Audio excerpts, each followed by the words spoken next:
আসসালামু আলাইকুম। কেমন আছেন ভাইরা? আজকে আপনাদের একটা গল্প শোনানোর জন্য আসলাম। যারা গল্প শুনতে পছন্দ করেন অবশ্যই আমার গল্পটা শুনবেন এবং বলবেন গল্পটা কেমন হলো। আমি আজকে একটা গল্প বলবো, এক মোড়লের গল্প। এক গ্রামে ছিল এক মোড়ল। তার ছিল একটি সন্তান। তার ধন সম্পদের অভাব ছিল না। একদিন মোড়ল জীবনের শেষ প্রান্তে চলে আসলো এবং তার ছেলেকে ডেকে বলল, আমার তো এখন শেষ যাওয়ার টাইম, তার আগে তোমাকে আমি কিছু উচ্ছেদ করে যাই। সে বলল, তুমি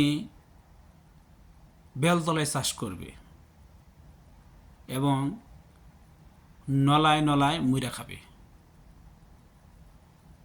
তৃতীয় উচ্ছেদ করলো, তুমি মৎস্য সমুদ্র থেকে পানি খাবে।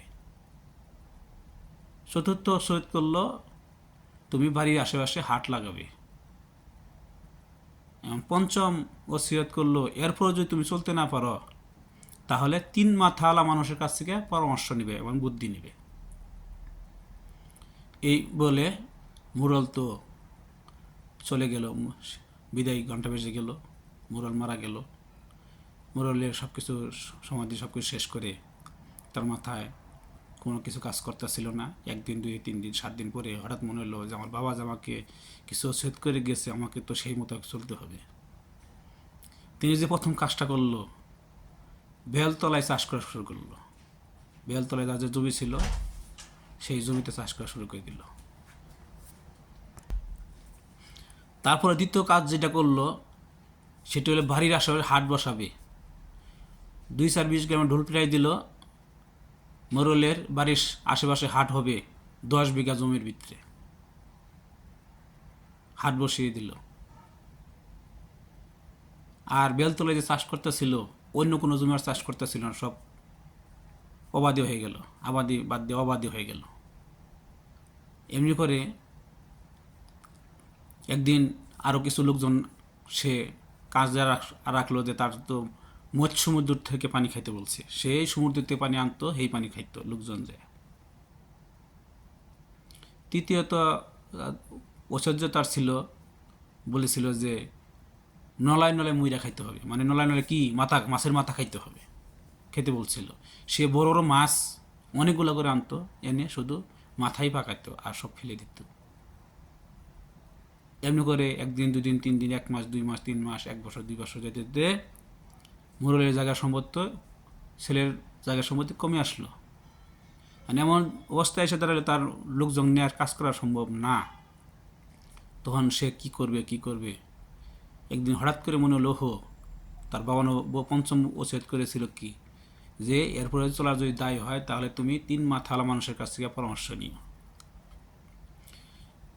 সে একদিন ঘর থেকে বেরিয়ে এ গ্রাম ও গ্রাম সে গ্রাম খুঁজতে শুরু করলো যে 3 মাথাওয়ালা মানুষ কোথায় পাওয়া যায়।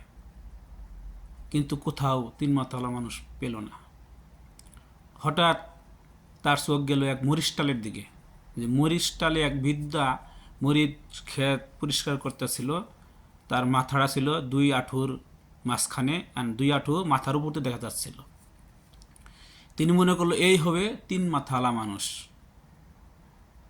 তার কাছে গিয়ে সালাম বিনিময় করলো এবং বলল, মুরব্বী, আমার বাবা এই উপদেশ দিয়ে থেকে গেছিল, তারপরে যদি আমি চলতে না পারি এইরকম এক লোকের কাছ থেকে পরামর্শ নিতে বলছিল। চাচা, তাহলে আমি এখন কি করব? পরে উনি বলল, তোমার বাবা কি উপদেশ দিয়ে থেকে গেছিল? পরে বলল যে আমার বাবা বলছে বাড়ির আশেপাশে হাট বসাইতে, নলায় নলায় মুইরা খাইতে, মৎস্য সমুদ্র থেকে পানি খেতে আর বেলতলায় চাষ করতে।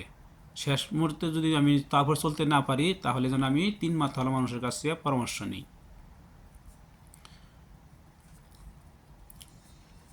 তুমি করেছো কি? আমি তো এই কাজ করেছি। তোমাকে তোমার বাবা বলেছিল প্রথম উপদেশ যে বেলতলায় চাষ করার জন্য।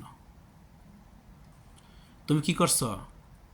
বেলতলা চাষ করা বলতে কি বলছে? তোমাকে বুঝাচ্ছে তুমি জমিটা এমনভাবে চাষ করবে যেন একটা বেল ঢেল দিলে যেন ওই চাষের নিচে ডুবে যায়। এইভাবে তোমাকে চাষ করতে বলছে। আর তুমি কি করছো? তুমি শুধু বেলতলায় চাষ করছো। এই তুমি ভুল করেছো। দ্বিতীয় ভুল, তোমাকে মৎস্য সমুদ্র থেকে পানি খেতে বলছে। তার মানে কি, তোমার বাড়িতে কুয়া খুদে কুয়ার পানি তোমাকে খেতে বলছে, আর তুমি করছো এই সমুদ্রতে লুক লাগাই পানি আয় না এই পানি খাচ্ছ। আর তৃতীয় উপদেশ তোমাকে দিয়েছিল নলায় নলায় ময়রা খাইতে। তুমি কি বড় মাছের মাথা এক নলায় খাইতে পারবে? খেতে পারবে না। তুমি খেয়েছো, কত বর্ষে করছো, কতটা বসে গেছে। তোমাকে বলছে গোড়া মাছ খেতে, গোড়া মাছ খেলে তুমি প্রতি নলায় নলায় মোরা খেতে পারতে, এই তুমি ভুল করেছ। আর তোমাকে বলছে বাড়ির আশেপাশে হাট বসাইতে, তার মানে তোমাকে বলছিল তুমি শাক সবজি যা তোমার যা প্রয়োজন লাগে এগুলা বাড়ির আশেপাশে লাগাইতে। তুমি চাষের ডাই খাও, তোমার যেন কিনে খেতে না হয়। তুমি তো সব ভুল করা শেষ, তোমার তো আর কিছুই করার নেই। এখন তুমি এক কাজ করো, তোমার ওই হাট উঠিয়ে দিয়ে ওখানে জমিগুলো চাষ করে নিজেই পরিশ্রম করে চলো। এই হলো আমার হাস্তর পরামর্শ। যদি ঠিকমতো বুঝতে না পারা যায় তাহলে ভুল থেকে গেলে মানুষের অনেক বড় ক্ষতি হয়। বুঝতে পারছেন?